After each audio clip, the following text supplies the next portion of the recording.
ఓం నమః శివాయ. ఓం నమో నారాయణాయ. కర్మ నివారణ నరదృష్టి నివారణ కాళభైరవాయ నమో నమః. ఓం దిగంబరాయ విద్మహే హంసవాహనాయ ధీమహి తన్నో కాళభైరవ ప్రచోదయాతు. హరి ఓం. వీక్షకులకి ప్రేక్షకులకి ప్రియ కాళభైరవ భగవద్బంధులకి స్వాగతం పలుకుతూ మమ్మల్ని ఎంతగానో ఆదరిస్తూ ఉండబడినటువంటి ప్రియ సోదర సోదరీమణులకు, జ్యోతిష్ అభిమానులకు, సనాతన ధర్మ సంరక్షకులు అందరికీ కూడా అడ్వాన్స్గా మహాశివరాత్రి పండుగ శుభాకాంక్షలు. ఐశ్వర్యాన్ని ఆనందాన్ని ఇచ్చేటువంటి ఆ లయకారకుడైనటువంటి మహాదేవుడి యొక్క కృప కటాక్ష వీక్షణలు అందరిపైన ఉండాలని కోరుకుంటూ అందరికీ నిండు నూరేళ్ల ఆయురారోగ్యాన్ని ప్రసాదించాలని మనం కూడా మనసారా కోరుకుందాం. 16/2/2026 నుండి 28/2/2026 వరకు పుట్టినటువంటి వారందరూ కూడా ముందస్తుగా జన్మదిన శుభాకాంక్షలు. గతంలో వివాహం చేసుకున్న వారికి వివాహ వార్షికోత్సవ శుభాకాంక్షలు. ద్వాదశ రాశుల్లో గ్రహ గమనాల్ని వీక్షింపచేద్దాం. మిథున రాశిలో దేవగురు బృహస్పతి సంచార స్థితి, సింహరాశిలో కేతు సంచార స్థితి, మకర రాశిలో కుజ సంచార స్థితి, కుంభరాశిలో చతుర్గ్రహ సంచార స్థితి, రవి బుధ శుక్ర రాహు సంచార స్థితి, మీనరాశిలో శని భగవానుడి సంచార స్థితితో ద్వాదశ రాశుల్లో గ్రహ గమనాలు ఈ విధంగా ఉన్నాయి.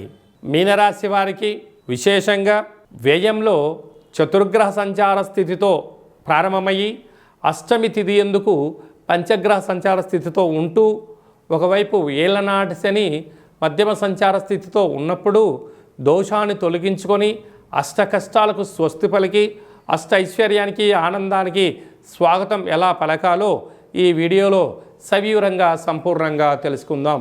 మీనరాశిలో ఏ నక్షత్రాలు వస్తాయి అనగా పూర్వాభాద్ర నక్షత్రంలోని చివరి పాదమైనటువంటి 4వ పాదము, ఉత్తరాభాద్ర నక్షత్రంలోని 4 పాదాలు, రేవతి నక్షత్రంలోని 4 పాదాలు కలిపితే మీనరాశి.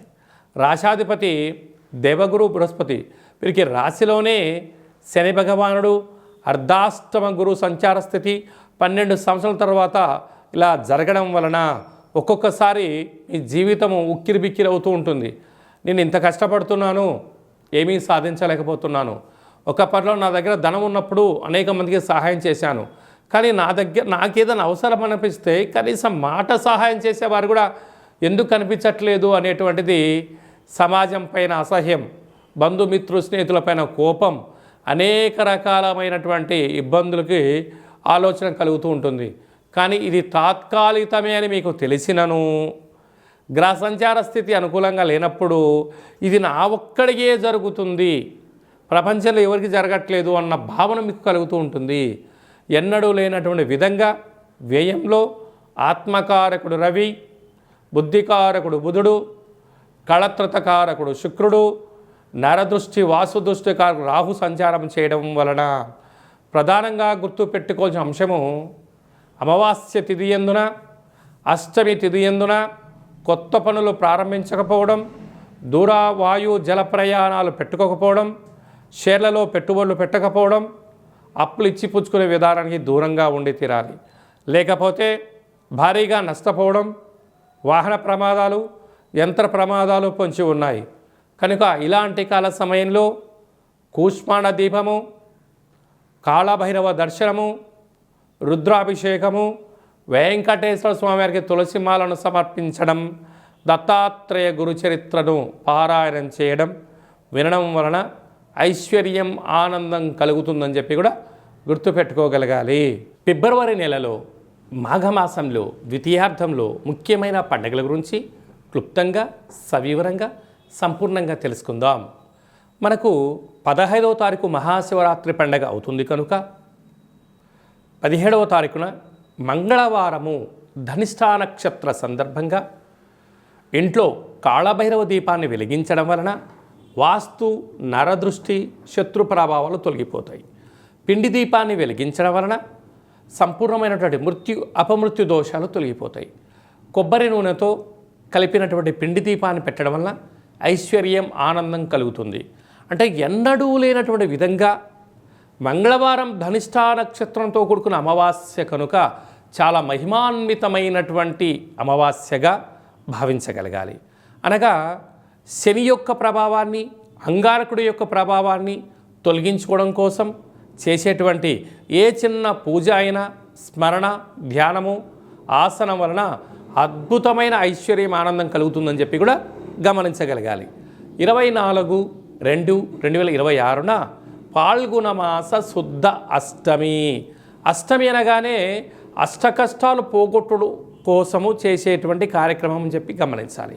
కనుక పాల్గొన మాసంలో అంటే తెలుగు సంవత్సరాలలో చివరి అష్టమి, అంటే బహుళాష్టమి ఉండినను శుక్లపక్షంలో వచ్చే అష్టమి కనుక మనము కాళభైరవ స్వామి యొక్క స్మరణ, ధ్యానము, పూజ, ఆసనం, అష్టకాన్ని వినడం వలన సకల అష్టకాష్టాలను నేను కూడా ఈ సంవత్సరంలో వాటికి ముగింపు పలుకొని రాబోయే కాలంలో అష్టైశ్వర్యాలకు స్వాగతం పలికేటువంటి అష్టమిగా భావించగలగాలి.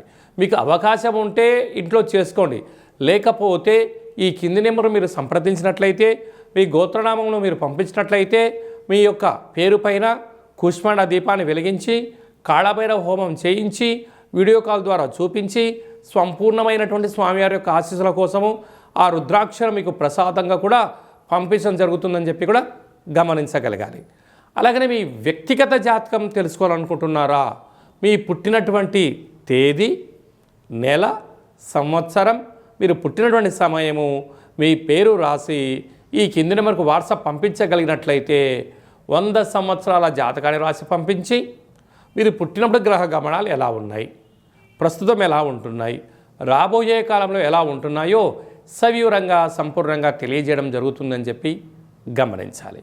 అలాగనే చాలామందికి పుట్టినటువంటి కాల సమయంలో డేట్ ఆఫ్ బర్త్లో లేనటువంటి కారణం వలన మీ పేరు యొక్క మొదటి అక్షరాన్ని అనుసరిస్తూ రాశిని తెలియచేస్తూ, రాశి యొక్క గ్రహ గమనాలను తెలియచేస్తూ భూత, భవిష్యత్, వర్తమానాన్ని రమణ శాస్త్రం ద్వారా అనగా గవళ ద్వారా కాళభైరవ ఉపాసన చేత తెలియజేయడం జరుగుతుంది. కనుక ఈ కింది నెంబర్ సంప్రదించి అపాయింట్మెంట్ తీసుకొని సంప్రదించగలరు. అలాగనే మాఘమాసంలో మహాదేవుడి యొక్క ఆశీస్సులు, పాల్గొన మాసంలో సకల దేవతల యొక్క ఆశీస్సులు ఉండాలి అన్నట్లయితే ఈ యొక్క పాత్ర కంచు పాత్ర, కాళభైరవ స్వామివారి యొక్క పూజ చేసినటువంటి పాత్ర ఒక్కసారి ఇలా శబ్దం చేస్తే ఓంకార శబ్దం రావడం జరుగుతుంది, గమనించండి.